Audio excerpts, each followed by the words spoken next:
What if history isn't really a record of what happened, but a collection of stories people told themselves to make sense of what happened?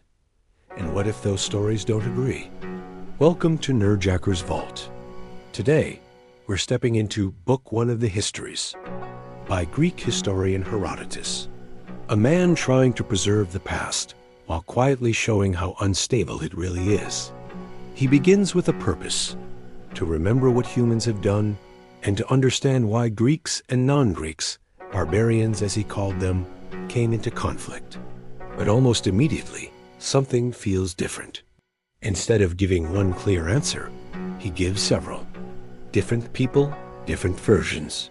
The Persians say it began with a chain of abductions: Io, Europa, Medea, Helen, a kind of back-and-forth escalation that eventually led to war.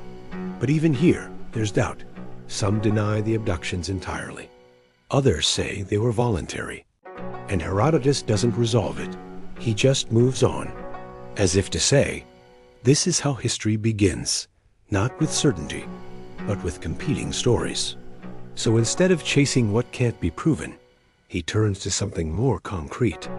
A man, Croesus, a king known for his wealth, his power, and eventually for something else. But before Croesus fully appears, there's another story, almost like a quiet warning placed early. A king becomes obsessed with his wife's beauty. He forces a trusted guard to look at her in secret. The queen discovers this, and the result is simple, but brutal. Kill the king or die. The guard chooses to live. And just like that, power changes hands. Not through glory, not through virtue, but through something uncomfortable, almost accidental. It sets a tone that doesn't really leave. Because when Croesus rises, he carries that same instability with him. He builds power, expands his rule, gains wealth so vast that it draws attention. And eventually, it brings someone to him, Solon. Croesus, confident in everything he has, asks a question that feels almost innocent. Who is the happiest man? And he expects to hear his own name. But Solon doesn't say it. He names others men who lived simply, died honorably, whose lives reached their end without collapse. Croesus doesn't understand. So Solon explains slowly. You cannot call a man happy until you see how his life ends. Because everything can change, fortune shifts, power fades. What looks stable now may not remain that way. Croesus hears this, but he doesn't really take it in.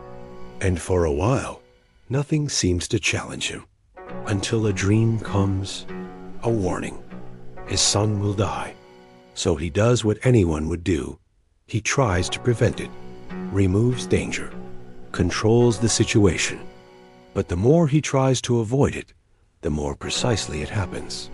The son dies anyway, and not randomly, but through a chain of events Croesus himself set in motion.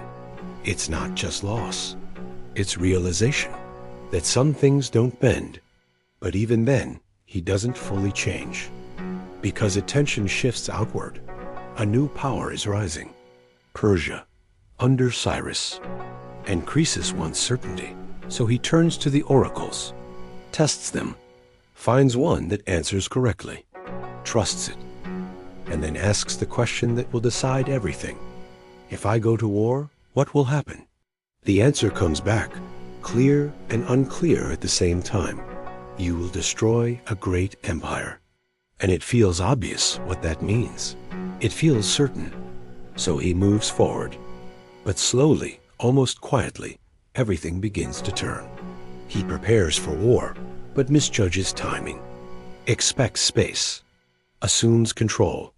Cyrus doesn't wait, moves faster, adapts better, even uses something unexpected, camels, to break Croesus' cavalry. It's such a small detail, but it changes everything. And then it collapses. Not gradually, suddenly. The city falls, the empire ends. And Croesus, standing at the edge of everything he built, remembers Solon, not as an idea, but as something real. Too late to change anything. Only enough to understand. And Herodotus doesn't stop there, because this isn't just Croesus' story. It continues. Cyrus rises, expands, wins again and again. Lydia, Ionia, Babylon, each success reinforcing the same quiet belief that control is real, that power is stable, that the pattern will continue until it doesn't, because at some point, expansion becomes overreach, and confidence becomes assumption. Cyrus pushes further against the people who don't respond the same way, who don't break the same way. And this time, there's no clever solution, no interpretation to lean on, just conflict. And this time, he loses, completely, so the pattern becomes clearer. Not just events, but something underneath them. People believe they understand what's happening. They read signs, trust predictions, build plans. But again and again, they see what they want to see. And by the time reality hits them back, it's already too late. That's all for today. Please subscribe for more contents like this. For the full audiobook, please check the link in the description.